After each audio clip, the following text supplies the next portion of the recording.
Welcome to One on One with Mr. Nick. My name is Jordyn, and today I am here with Mr. Nick, and we will be talking about how not to panic during the pandemic.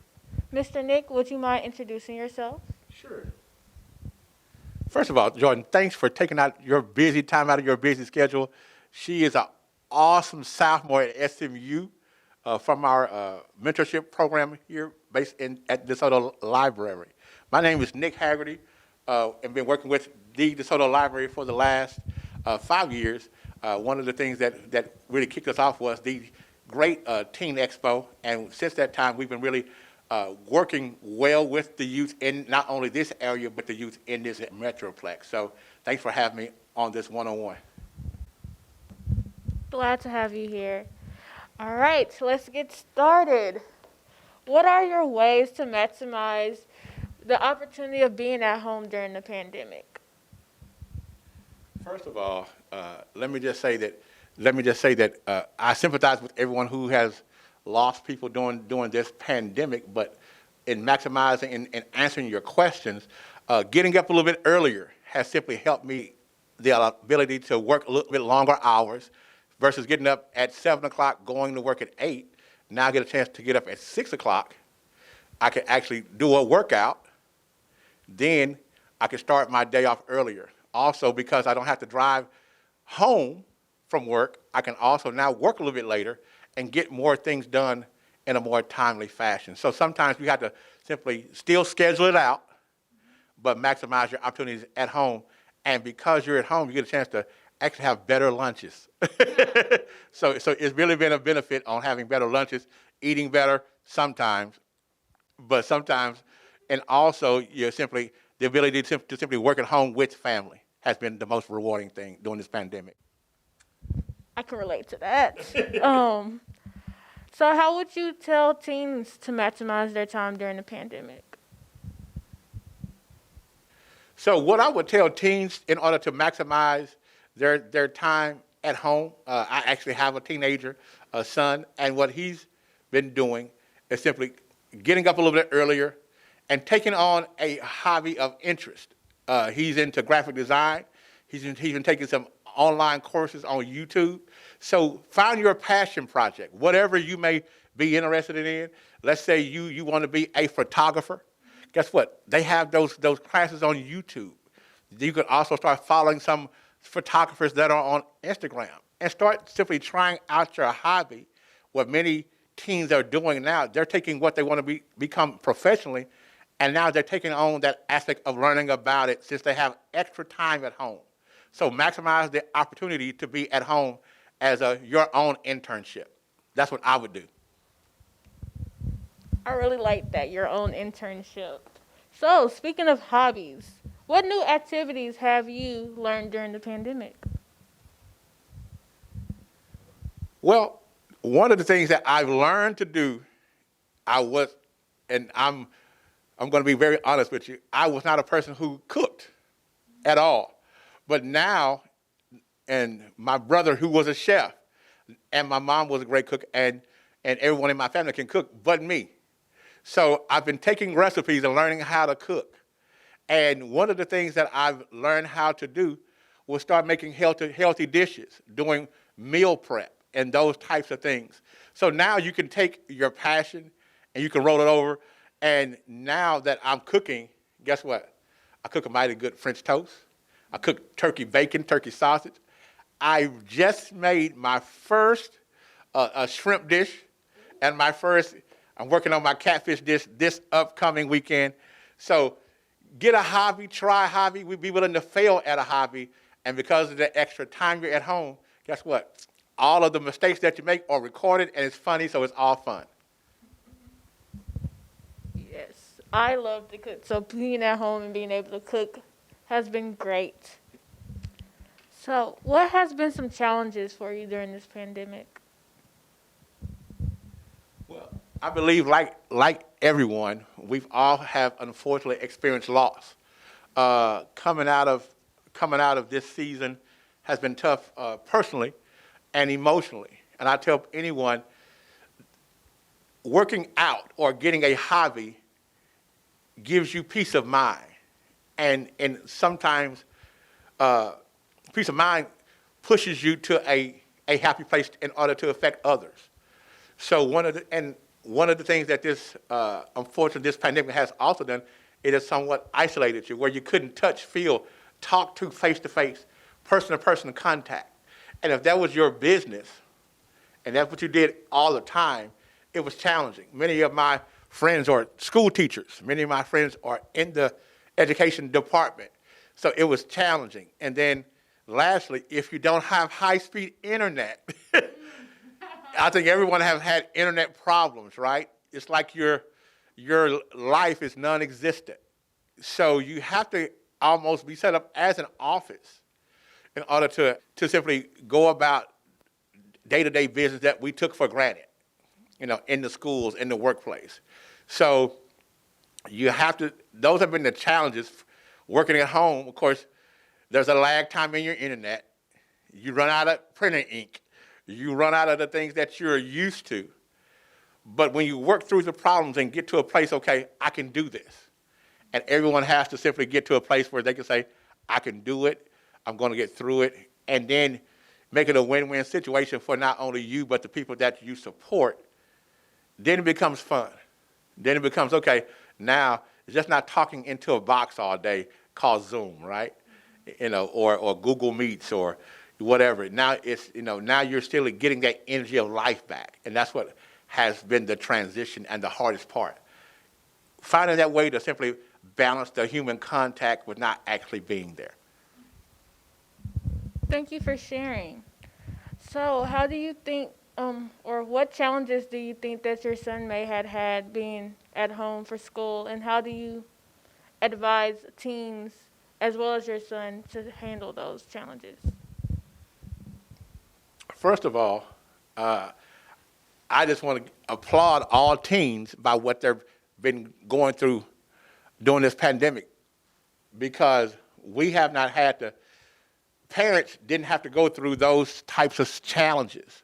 So many times what I found out for teens is that doing virtual school, it can get a little bit lonely when you're used to having someone in the next desk.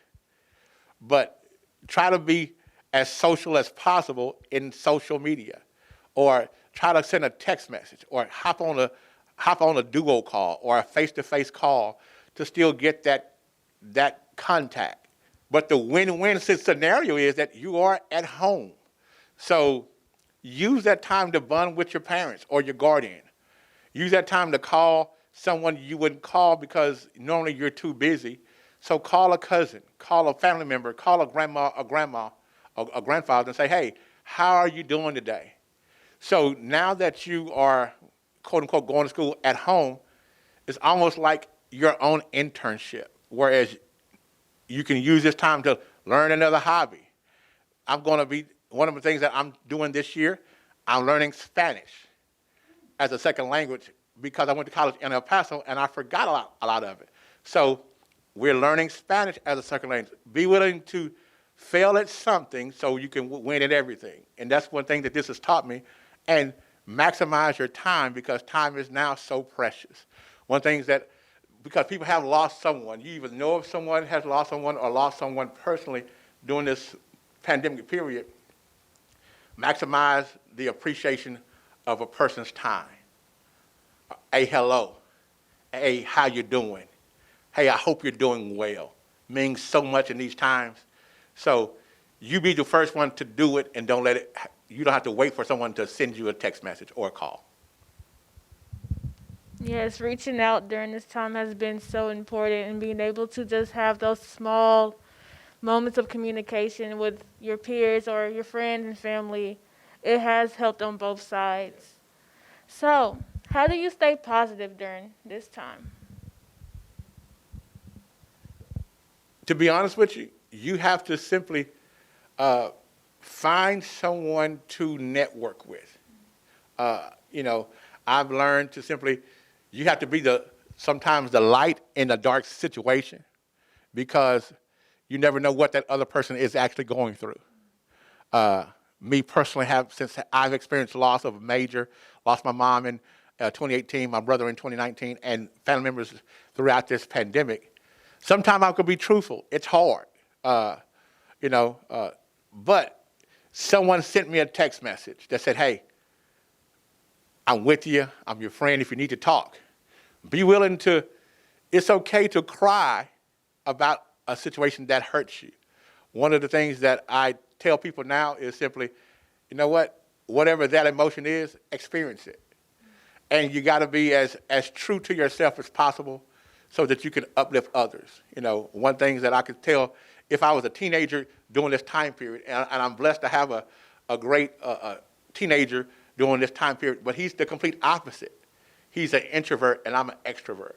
You know, I'm outgoing, he's pretty even keel.